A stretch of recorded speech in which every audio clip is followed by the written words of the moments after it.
Assalamualaikum warahmatullahi wabarakatuh.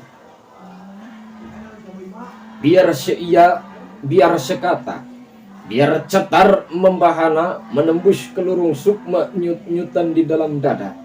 Sekali lagi, assalamualaikum warahmatullahi wabarakatuh. Bismillah, alhamdulillah. Alhamdulillahilladzi ja'alal Indonesia daulatan mustaqilah bi amwa'il 'adatil mukhtalifah walidzalika jam'ina al-ukhuwah. Asyhadu an la ilaha illallah wa asyhadu anna Muhammadan 'abduhu wa rasuluhu la nabiyya ba'dah amma ba'du. Dewan juri serta panitia dan saudaraku yang dirahmati oleh Allah, seiring puji yang tak pernah henti hanyalah milik Allah yang maha suci. Senandung rindu yang tak pernah layu hanyalah milik Allah yang maha tahu. Segenap sanjung yang tertumbuh hanyalah milik Allah yang maha agung. Selawat berbingkaikan salam, marilah kita sanjungkan kepada mahkota alam, penglipur lara di kala duka, pengobat kolbu di kala rindu, penenang hati di kala tersakiti, yakni Habibana wa Nabiyana Muhammad sallallahu alaihi wasallam. Hadirin yang dirahmati oleh Allah, pada kesempatan yang berbahagia ini izinkanlah Al-Fakir Imam Khairil Anwar menyampaikan sepatah dua patah kata mengenai pemuda Islami dalam rangka menjaga NKRI. Hadirin, berbicara mengenai pemuda maka identik dengan yang namanya masa muda. Masa muda adalah masa yang hebat luar biasa, masa yang penuh dengan kekuatan, dikarenakan masa muda adalah masa yang paling tepat, masa yang paling hebat untuk senantiasa melaksanakan taat kepada Allah Sang Pemberi Nikmat. Hal ini seirama dengan pendapat seorang ulama tafsir Al-Quran, Syekh Abu Al-Fida Ismail Al-Kasir. Beliau pernah mengatakan di dalam tafsirnya, sabban wa huwa quwwatun ba'da doa, bahwasanya masa muda merupakan sebuah masa dengan penuh kekuatan setelah sebelumnya berada dalam kelemahan. Pantaslah jika proklamator kita Bung Karno pernah mengatakan, berikan aku 10 pemuda, niscaya akan kugoncangkan dunia ini.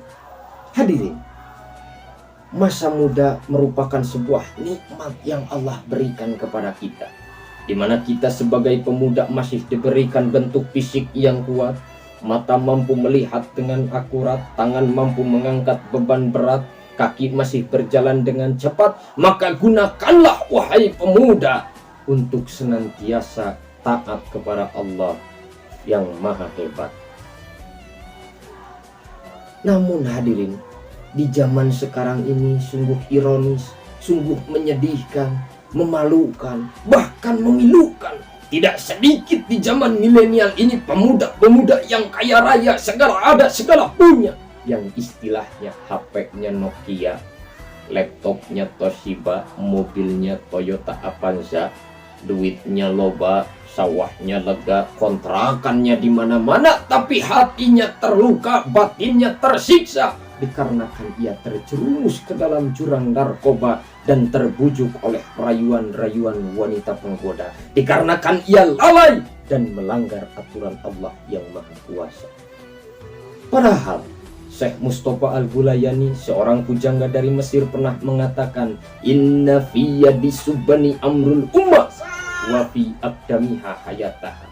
Di tangan para pemuda lah terdapat urusan umat itu digenggam, dan pada kaki-kaki pemuda itu hidup dan matinya umat. Hadirin yang dirahmati oleh Allah, lantas timbul sebuah pertanyaan. Lantas apa yang harus kita lakukan sebagai pemuda harapan bangsa, harapan agama, bahkan harapan mertua? Maka ada dua hal yang mampu dilakukan oleh pemuda Islami di zaman sekarang untuk mempertahankan NKRI. Yang pertama, pemuda Islami harus mampu mengerti kondisi kebatinan bangsa. Dalam artian hadirin, pemuda Islami dituntut bukan hanya harus mampu masalah pendidikan agama saja, tapi pemuda Islami harus pintar di bidang ekonomi, pendidikan, budaya, sosial, politik, teknologi yang dilandasi dengan rasa nasionalisme, cinta tanah air. Sebagaimana konsep yang diajarkan oleh Kiai Haji Hashim Asy'ari, hubul waton minal iman, cinta tanah air sebagian daripada iman. Yang kedua, pemuda Islami harus mampu memenuhi janji-janji kemerdekaan dengan cara membela dan mempertahankan NKRI. Walaupun kita tahu hadirin, bangsa kita ini berbeda suku, berbeda bahasa, berbeda budaya, bahkan berbeda agama, tetapi kita sebagai pemuda harus mampu menyatukan perbedaan-perbedaan yang ada di atas falsafah Pancasila dengan semboyannya Bhinneka Tunggal Ika. Sebagaimana pepatah mengatakan, al-jama'atu rahmatun, bersatu kita teguh, bercerai kita runtuh. Oleh karena itu hadirin, saya menghimbau kepada seluruh pemuda, mari kita tingkatkan kualitas hidup kita. Kita tunjukkan bahwasanya pemuda Islami mampu berprestasi dan mampu berkontribusi dalam rangka menjaga NKRI, sehingga pemuda mampu tampil di garda terdepan untuk menyatukan perbedaan-perbedaan yang ada pada masyarakat kita, sesuai dengan konsep Islam yang ramah, Islam yang tamah, dan Islam yang rahmatan lil alamin. Sebagaimana Allah mengatakan di dalam Al-Quran, wa ma arsalnaka illa rahmatan lil alamin. Hadirin yang dirahmati oleh Allah, mungkin hanya itu saja yang dapat saya sampaikan, kurang dan lebihnya mohon dimaafkan. Tidak ada daratan yang tak terkena air hujan, tidak ada lautan yang tak bergelombang. Begitu pun saya sebagai insan yang tak luput dari dosa dan kesalahan. Saya Imam Hairil Anwar pamit undur diri. Wassalamualaikum warahmatullahi wabarakatuh.